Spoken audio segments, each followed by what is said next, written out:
Okay, so today we're going to dive into something that I think everyone listening has a pretty strong opinion about, Yeah. and that is shopping. Yes.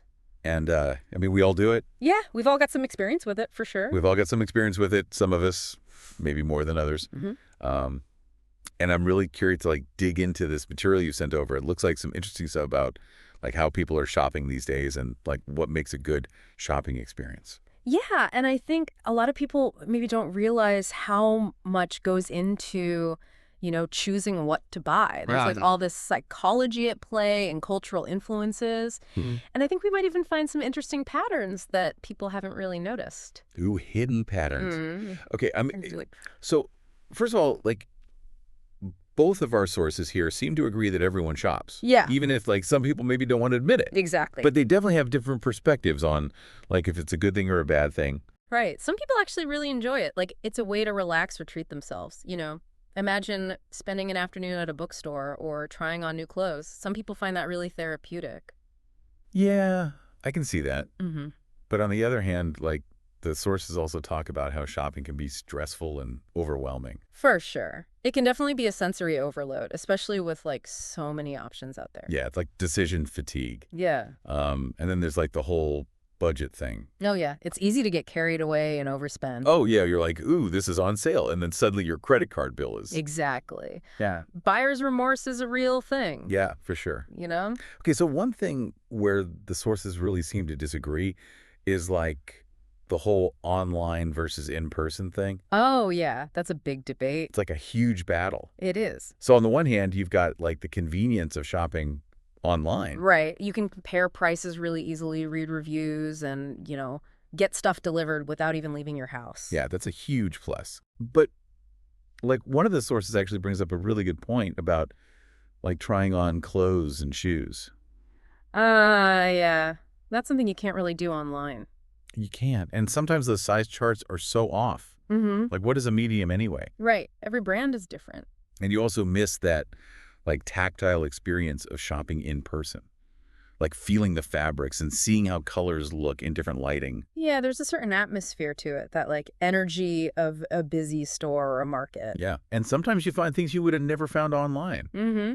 I'm thinking those random discoveries at a bookstore or a cute little boutique you stumble upon. Yeah, you can't really plan for that online. No, those algorithms just can't replicate that kind of serendipity. Exactly. Although I wonder if our preferences for online versus in-person have something to do with what generation we're from. Oh, that's interesting. One of the sources mentioned how younger people who grew up with the internet, they're totally comfortable with shopping online. Yeah, they're digital natives. But older people who are used to traditional stores might be a little more hesitant. Mm-hmm. Okay, so that brings up another question. Who do you actually shop with? Ah, yes. Or, more importantly, who do you avoid shopping with? That's a good question. Because some people just make it way more stressful. Oh, for sure. The sources mentioned that classic dilemma of should I bring someone or just go alone? Mm-hmm. And I think for something like grocery shopping, going solo is definitely the way to go. Yeah, you're in and out. Get it done. Maximum efficiency. But then for other stuff like clothes, you might want a second opinion. Right. Like a friend or family member who can help you avoid a fashion disaster. Exactly. Yeah. Or maybe just someone to chat with and make it more fun. Yeah, sometimes shopping is a social activity. Oh, yeah. Think about holiday shopping with friends or family. Ooh, or going to those Christmas markets in Europe. Exactly. It's a whole experience. It is. But one of the sources actually pointed out something really interesting about how being with other people can actually make you buy more stuff. Oh, yeah, for sure.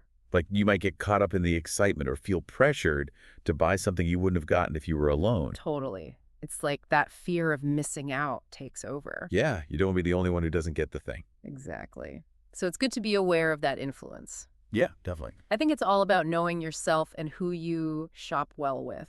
Yeah, what are your triggers and who's going to enable you to buy all the things? Yeah. Or maybe who's going to help you save money. Yeah, exactly. Okay, so we've talked about the individual side of shopping, but one of the sources also talks about how shopping habits actually reflect bigger cultural shifts. Oh, for sure. And the most obvious example is the huge move from physical stores to online shopping. Right. That's a major shift. And it makes you wonder, is it just about convenience or is there something more going on? Yeah, I think it goes deeper than that.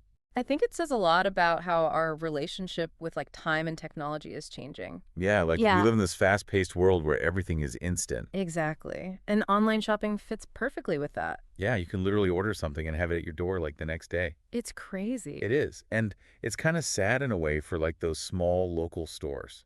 Yeah, it definitely has an impact on those communities. But I'm curious about what you think about shopping reflecting other cultural shifts. Well, think about how many festivals and celebrations revolve around shopping. Oh, Like yeah. Diwali, Christmas, Eid. Hmm. People buy tons of stuff during those times. It's not just about gifts, though. Right. It's about participating in traditions and expressing cultural values. Yeah, like those bustling markets during Diwali or the Mhm. Christmas markets in Europe. Exactly. It's a whole sensory experience and a chance to connect with people. Yeah, it becomes more than just buying things. Right. It's about connecting to something bigger than yourself. So it's not just what you buy. Mm-hmm. It's why you buy it, when you buy it, Mm-hmm. and who you're with. Exactly. And Yeah. that gives us so much insight into our culture and values and even like our own sense of self. It really is fascinating. It is. Okay, so I think that's a perfect place to take a little break. Yeah, let's pause here and we'll come back and talk about some more of this stuff. Okay, so we're talking about like shopping being more than just a transaction. Right, like it's this whole experience. Exactly. And it can say a lot about who we are as people. Hmm. But I'm curious, what do you think about this whole idea of being a mindful shopper? Oh, yeah. That was something that one of the sources mentioned, like conscious consumerism. Yeah. And it really got me thinking about how we can make choices that like actually reflect what we believe in. It's tough though, right? Yeah. We're constantly bombarded with all these messages telling us to buy, buy, buy. Like every time I open Instagram, it's like sale, sale, sale, limited time offer. Exactly. And those marketers, they know how to push our buttons. Oh, yeah. Like that fear of missing out FOMO. Ooh, yeah. FOMO gets me every time. But I think one of the first steps to being a more mindful shopper is just awareness. Like Yeah. one of the sources said, before you buy something, ask yourself, do I really need this? Mm. Do I really need this? Yeah. Will this actually make my life better? Easier said than done, though. It is, especially when you're standing in that checkout line. Oh, surrounded by all the candy and gum and impulse buys. Exactly. But it's about training yourself to pause and really think about it. Okay, so pause and reflect. Mm-hmm. And another tip is to create a budget and actually stick to it. Ugh, budgets. I am so bad at budgets. Yeah, it can be tough. Especially with online shopping. It's so easy to just click, click, click, and suddenly you've spent way more than you planned. Yeah, but there are a lot of tools out there that can help you track your spending, Oh, yeah. like apps and websites. Mm-hmm. Some people even use the cashed envelope system, Oh, yeah, I've heard of that. where you literally put cash in different envelopes for different categories. So, like, you can physically see how much money you have left? Exactly. It's a good visual reminder. I might have to try that. Yeah. See what works for you. It's about finding a system that you can actually maintain. Mm-hmm. Okay, so we've talked about, like, personal budgets, but mindful shopping is also about thinking about the bigger picture, right? Absolutely. Like the impact our choices have on the world around us. Yeah, one of the sources mentioned ethical and sustainable shopping. Oh, yeah, that's a big one. Like people are starting to care more about where their stuff comes from, Right. how it's made, and what the working conditions are like. And the environmental impact. Exactly. It's not just about getting the cheapest thing anymore. So how do we actually know which companies are ethical and sustainable? Well, you got to do your research. Yeah, but there's so much information out there. Oh, it can be overwhelming. It's like, where do you even start?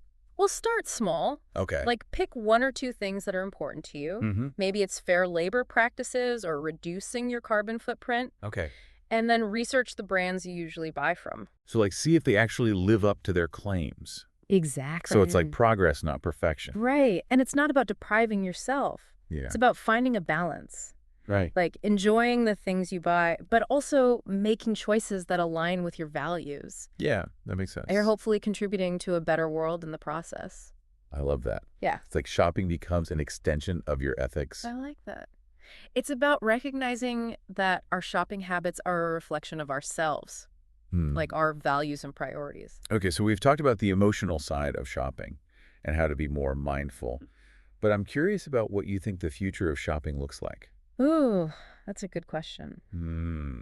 Well, one trend that's getting bigger and bigger is personalized shopping. Oh, yeah. Like those recommendations you see on websites. Yeah, customers who bought this also bought. Exactly. It's all about using data to tailor offers to individual customers. It's kind of creaky though, right? It can be. Like how much do these companies know about us? Yeah, there are definitely privacy concerns there. But it is convenient. It is very convenient. So it's like a trade-off. Mm-hmm. Okay, but what other trends do you see? Well, another one is experiential retail. Oh, I've seen that. Like stores are trying to offer more than just products. Yeah, like they're creating these experiences. Exactly. Like bookstores with cafes or clothing stores with personal stylists. Right. It's about making it a destination. Yeah, a place where you want to hang out, Mm-hmm. not just shop and leave. And I think it plays into that desire for connection that we were talking about. Mm-hmm. People want to feel like they're part of something. Yeah, they want that sense of community. Exactly. So it's like shopping is becoming more social and cultural it is. and even a form of entertainment. It's really interesting to see how those lines are blurring. It is. It makes you wonder what's next. Yeah, what's the next big thing in shopping? When new technologies are going to change everything. It's an exciting time to be a shopper. And maybe a little overwhelming. Yeah, definitely. Okay, so I think we've covered a lot of ground here. Mm-hmm. We've talked about the psychology of shopping, mindful shopping, and even the future of retail. We've done a lot. But before we wrap up, I have one more question for you. Okay, so we've talked about all this stuff about mindful shopping and like how our values influence our shopping habits. But how does this all connect to IELTS? Ah, that's right. Like this deep dive is supposed to help me with the speaking exam, right? Exactly. And I think all these points we've discussed can be really useful for the IELTS speaking test. Okay, but how? Well, let's say the examiner asks you about your shopping habits. Okay. Instead of just listing the things you buy, you could talk about the shift to online shopping and like how it shows that we value convenience and efficiency. So instead of just saying like, I shop online because it's easy, Right. I could say something like, the rise of online shopping is interesting because it reflects how much we value speed and instant gratification these days. Exactly. You're adding more depth and analysis to your response. Oh, yeah. You're showing the examiner that you can think critically. That's what they're looking for. Exactly. They want to see that you can go beyond just surface level answers. Okay, so analysis, not just description. Mm-hmm. Okay, so what about the whole cultural side of shopping? Well, imagine they ask you about a festival you celebrate. Okay. You could talk about the shopping traditions associated with it. Oh, like how it brings people together. Exactly, and how it reflects your culture and heritage. So, for example, I could talk about how shopping for Diwali isn't just about buying new clothes.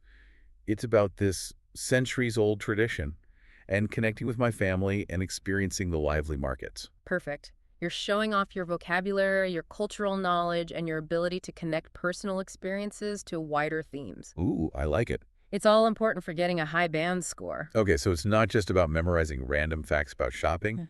It's about using these insights to make my answers more interesting and complex. Exactly, you got it. Think of it like adding more tools to my IELTS toolkit. I like that analogy. Yeah, I'm starting to see how like even something as ordinary as shopping can actually be a really good topic for discussion. It's all about looking deeper and making connections. Speaking of connections, you mentioned something at the beginning about uncovering hidden patterns. Oh, yeah. Did we miss anything? Well, I think throughout this deep dive, we've seen how shopping reflects not just our personal preferences, but also like the anxieties and aspirations of our society. Oh, yeah. We It- talk about like FOMO Mhm. and the pressure to keep up with trends Exactly. and that whole desire for instant gratification. It's like we're trying to buy our way to happiness or security. Wow, that's deep. It is. It makes you wonder if we're really in control of our choices or if we're being manipulated by marketing. Yeah, that's a good question. But on a more positive note, I think we're also seeing a growing awareness of these issues, and people are starting to want more ethical and sustainable options. Oh, yeah, like we talked about conscious consumerism and demanding transparency from brands. Exactly. It's like we're questioning the way things are and looking for alternatives. It's kind of hopeful, right? It is. It shows that we can be more than just passive consumers. Yeah, we can actually use our choices to shape the future. Exact. So the next time I see a big sale or a new gadget, I'll remember this conversation and ask myself, what's the deeper meaning here? Am I really making a choice that aligns with my values? I love that that's a great takeaway. Because in the end, shopping is a reflection of who we are. It really is. Okay, well, I think we've officially unpacked the entire world of shopping. We did it. From the psychology to the cultural stuff and even the IELTS connection. This has been such a fascinating deep dive. Thank you so much for helping me with all this. It was my pleasure anytime. Remember, everyone, The key takeaway is that shopping is way more than just buying things. It tells us a lot about ourselves and the world around us. So think about that the next time you're out shopping. Yeah. Have fun out there. Thanks for joining us on The Deep Dive.